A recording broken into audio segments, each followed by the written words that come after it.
And what does Maitreya promise? What does he want to achieve? What are his goals? Well, you know, if you look at the word Share International, which is the name of the site, you know, if you read what he says, he wants the world resource sharing of the world. He doesn't want there to be any, supposedly, any inequalities of the world. You know, you look at what he says that he is. He says that he is the Christ that the Christians are expecting, the Messiah the Jews are expecting, the fifth Buddha the Buddhists are expecting, Krishna the Hindus are expecting, and Imam Mahdi that the Muslims.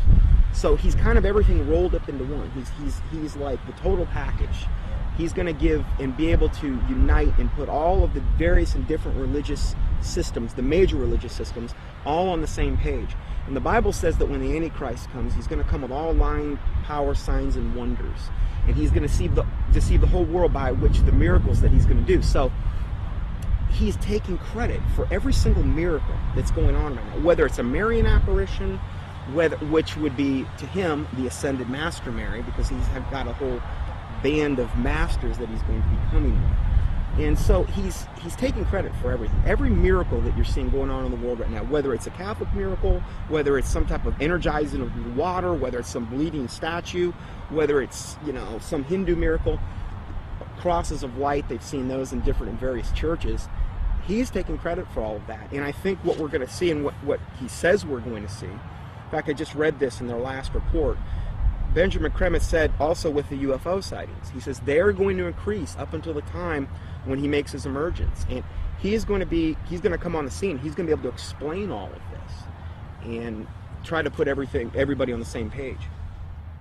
My personal belief is that the Antichrist, or the world teacher, will seem to actually be Christ, in the sense that he will seem to destroy some old system and some old bad leader. And I think that it will somehow be tied to, I don't know, this is my guess, but it will somehow be tied to some sort of fake or alien invasion or presence of some sort.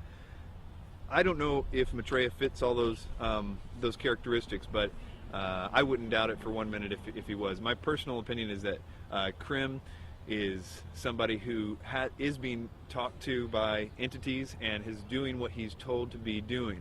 But you have to understand, a lot of times with people that are channeling entities like that, they oftentimes do and say things that don't come true, because the demons themselves don't know when. They're still on a timeline that they can't tell when something's going to happen. So they're always keeping something ready to happen in case when they finally can. So in the case of that, like if you look at the Blossom Goodchild thing and these ideas that were consistently put out by channel entities and things, it never came to pass because they don't have control over the timeline. They just have to always be ready. According to Share International and the Swahili edition of the Kenya Times, Maitreya made an appearance June 11, 1988, to a local congregation in Nairobi, Kenya.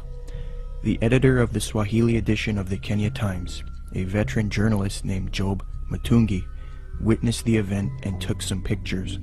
A summary of his article as it appeared in his newspaper is as follows, quote, "The tall figure of a barefooted, white-robed, and bearded man appeared from nowhere and stood in the middle of the crowd.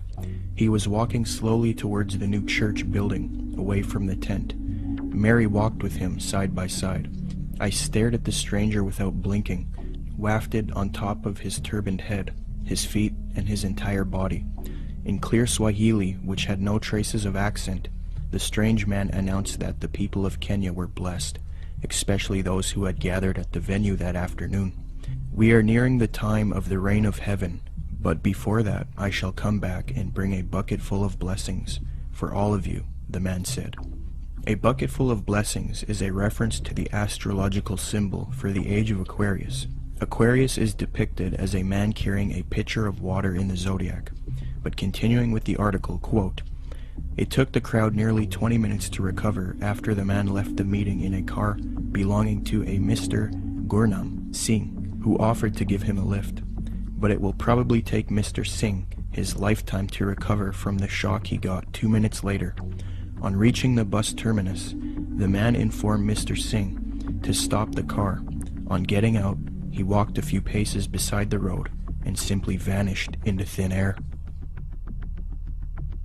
New Age expert and attorney Constance Cumby, author of The Hidden Dangers of the Rainbow, had stumbled onto this Maitreya figure in her research in the 80s. Her book, published in 1983, was the first book to give a full expose on Maitreya and Benjamin Creme. On page 21, she notes a Denver Post interview conducted by Jack Kissling speaking to Benjamin Creme, quote, "Won't the advent of a single world religion annoy the hierarchies of all the current Orthodox religions?" I asked. "More than that," he said with a smile. "They will be shocked. I dare say they will be among the last to accept the Christ." But according to Kissling, Creme said confidently, "It will come because it must. We will begin to live," he said, "as potential gods," unquote. Constance Cumby also notes that Creme is a Luciferian by citing a WLAC radio interview, quote, "In a November 9, 1982 radio interview over WLAC, Nashville, Benjamin Creme told the entire Bible Belt that Lucifer came to planet Earth from planet Venus 18.5 million years ago and made the supreme sacrifice for us," unquote. Constance Cumby had direct contact with Benjamin Creme face-to-face in Detroit, Michigan. I had the opportunity to meet this brave woman, and she showed me the place in which she had attended a lecture by Benjamin Creme.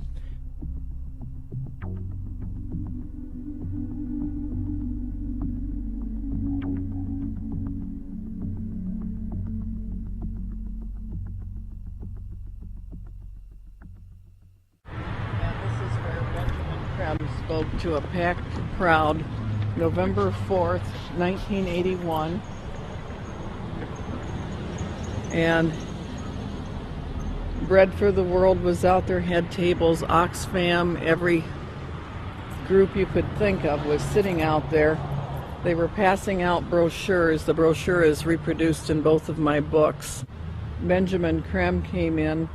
He gave some kind of a hand signal that looked something like that, and I thought at first he was waving to somebody, but the crowd appeared to flip into a trance.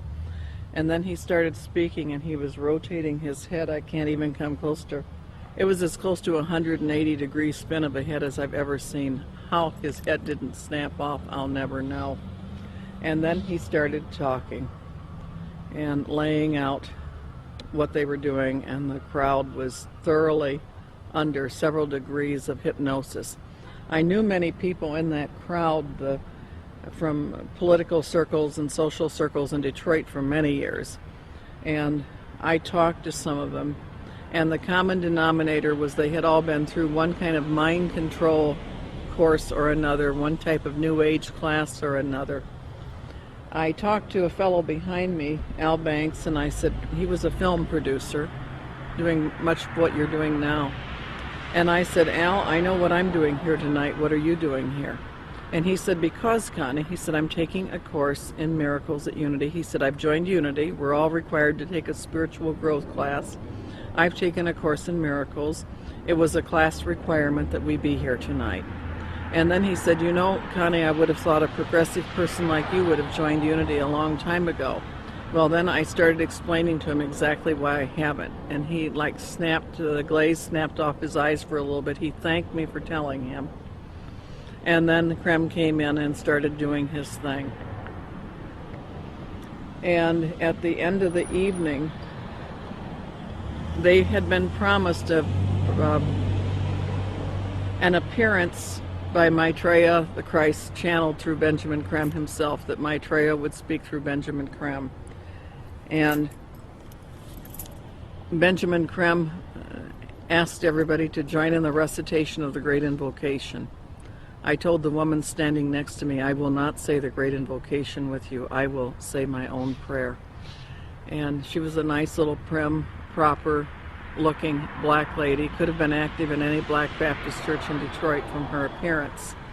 And she said, "No, that's all right, honey. We all have our own paths to God." And I said, "The reason I will not say the Great Invocation with you, the scriptures clearly said that the Antichrist would come denying that Jesus was the Christ." I said, "Benjamin Creme has denied it all evening and said Jesus was not the Christ and this Maitreya was."